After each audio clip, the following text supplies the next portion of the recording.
कई बार हम सुनते हैं कि दहेज देना गलत है। महापुरुष कहते हैं कि दहेज देना गलत नहीं है, दहेज मांगना गलत है। अगर पिता सामर्थ्यवान है, अगर पिता के पास खूब धन है, पिता अपनी स्वेच्छा से अपनी बेटी को देना चाहता है तो जरूर देना चाहिए। वो दहेज अपराध नहीं है जो पिता ने अपनी स्वेच्छा से दिया हो। अपराध क्या है? जो जबरदस्ती करके एक बेटी के गरीब पिता से लिया गया हो।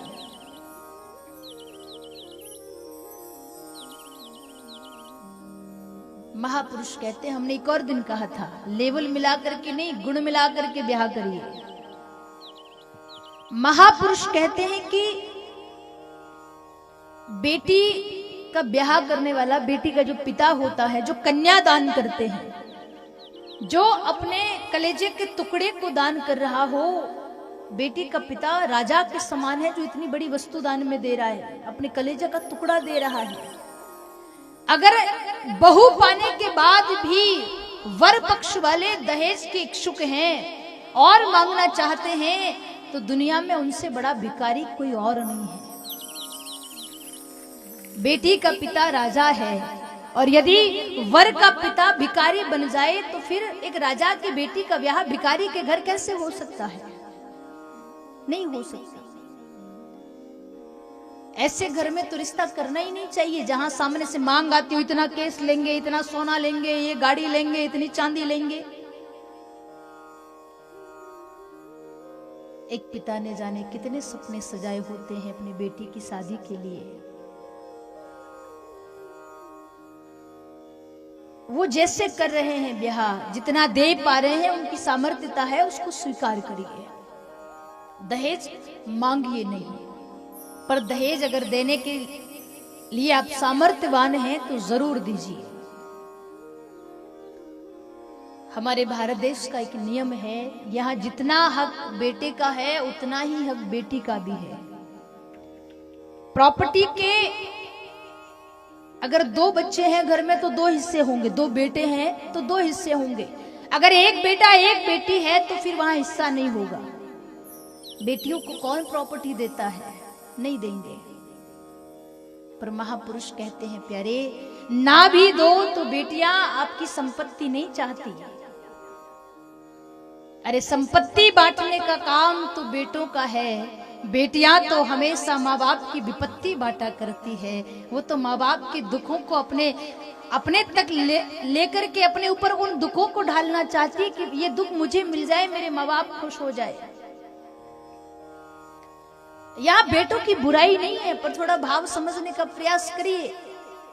घर में माँ बीमार है, जिस घर में माँ बीमार है वहां बेटा भी रहता है, उतना फर्क बेटा बहू को नहीं पड़ेगा जितना ससुराल में बैठी हुई उस बेटी को पता चलेगा। वो बार बार मन करेगी मेरी माँ बीमार है, मैं चली जाती। पर एक और निवेदन करूं, जितना अपनी माँ को दुखी देखकर आपका मन दुखी होता है, उतना ही मन अपनी सास ससुर के लिए भी आप बना करके रखिए, ताकि आपका जीवन ससुराल में भी खुशहाल रहे। कहा जाता है कि बेटा एक परिवार को लेकर चलता है, बेटियां 2-2 परिवारों को लेकर चलती है। पूरी जिम्मेदारी आप निभाएं। ऐसा नियम है कि जब बेटी का ब्याह हो जाता है तो बेटी पराई हो जाती है। छोटी होती है तो कई बार ये सुनने में आ जाता है, अरे वो तो पराया धन है, उसके लिए क्या इतना खर्चा करना, वो तो पराया धन है। ससुराल गई तो वहां भी यही ताना मिलेगा, अरे वो तो पराये घर से आई हुई है, वो क्या जाने हमारे घर को। महापुरुष कहते हैं, प्यारे, जिस दिन बेटी का कन्यादान होता है उस दिन वो पराई नहीं होती है। उस दिन वो अपने मन की धारणा ऐसी बना लेती कि अब मैं पराई हो गई हूं। आप अपने घर में इस बात का अनुभव करिए कि जब तक बेटी का ब्याह नहीं होगा, आपकी बेटी छोटी छोटी बात के लिए आपसे लड़ेगी, मुझे ये भी चाहिए, मुझे वो भी चाहिए, मुझे कपड़े भी चाहिए, सब कुछ चाहिए। अगर आपका बेटा कपड़े लाएगा तो वो भी जिद करेगी, इसलिए मैं भी लूंगी। उसका ब्याह कर दो, और ब्याह के 4 दिन बाद ही आपका बेटा भले कितनी बड़ी वस्तु खरीद के ले आएगा, वो दूर बैठी हुई देखती रहेगी, पर ये नहीं कहेगी कि ये लाया है तो मुझे भी चाहिए, क्योंकि वो समझ गई है कि मेरा जो था मेरे पिता ने दे करके मुझे विदा कर दिया, अभी यहां मेरा अपना कुछ नहीं है। और एक बेटी उस दिन पराई नहीं होती जिस दिन कन्यादान होता है। बेटी उस दिन पराई नजर आती है जिस दिन उसके माँ बाप दुनिया से चले जाते हैं। एक बेटी तब पराई होती है जब उसके माँ बाप नहीं होते हैं। जब तक माँ बाप हैं, उम्र कितनी भी हो जाए, बेटियां पराई नहीं हुआ करती। माई बाप सदैव उन्हें अपना मायका अपना घर लगता है। अरे मायके से बुलावा नहीं आए तो बिन बुलाए चली जाती है। और यकीन मानिए, माँ बाप के जाने के बाद भाई भौजाई बार बार बुलाए तब भी बेटियां अपने मायके जाना नहीं चाहती। पराई तो वो तब होती है जब माँ बाप उन्हें छोड़ करके चले जाते हैं। और माँ बाप जब तक होते हैं, माँ जिस कमरे में रहती हो, पिता जिस कमरे में रहते हो, बेटी ससुराल से आएगी तो दौड़ करके वहीं जाएगी जहां माता पिता रहते हैं। माँ बाप गए, वो ठिकाना चला गया जहां वो बैठा करती थी, वो जगह चली गई जहां वो बैठा करती थी। उसके बाद विचार करती है, घर में 3 भाई हैं, जाऊंगी, 4 भाई हैं, जाऊंगी तो किसके घर जाकर के बैठूंगी। ऐसा ना हो बड़े वाले के घर जाऊं तो छोटे वाले को बुरा लग जाए। पर जब माँ बाप होते हैं तो बेझिझक अपने माँ बाप के पास जाती है। किसी को भला लगे बुरा लगे, हम हमारे माँ बाप से मिलने आए हैं, माँ बाप के पास रहेंगे।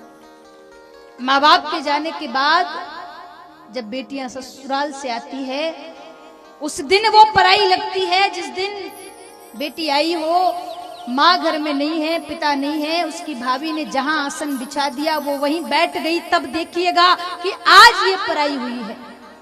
घर के हर एक कमरे को अपना अपना कहने वाली, जब आंगन के एक कोने में आसन बिछा दे भाभी, वो वहां बैठ जाए, तब लगता है कि अब ये हकीकत में पराई हो गई। माँ बाप के सामने 1000 बार जिद करने वाली बेटी, माँ बाप के जाने के बाद उसकी भाभी पुरानी साड़ी भी उसे दे दे तो वो पलट कर ये नहीं कहेगी कि ये मुझे पसंद नहीं है। भले वो ओढ़ेगी नहीं पर उसको लेके जाएगी साथ। संत कहते प्यारे, माँ बाप से मायका तब तक है जब तक माँ बाप हैं। माँ बाप के जाने के बाद मायका भाई भौजाई से है। प्रयास करिएगा कि जब आपकी ननंद आपके घर आए तो उसे कोई भेदभाव नजर नहीं आए। आपकी ननंद से उतना ही प्रेम करिए जितना आप अपनी बेटी से करते हो।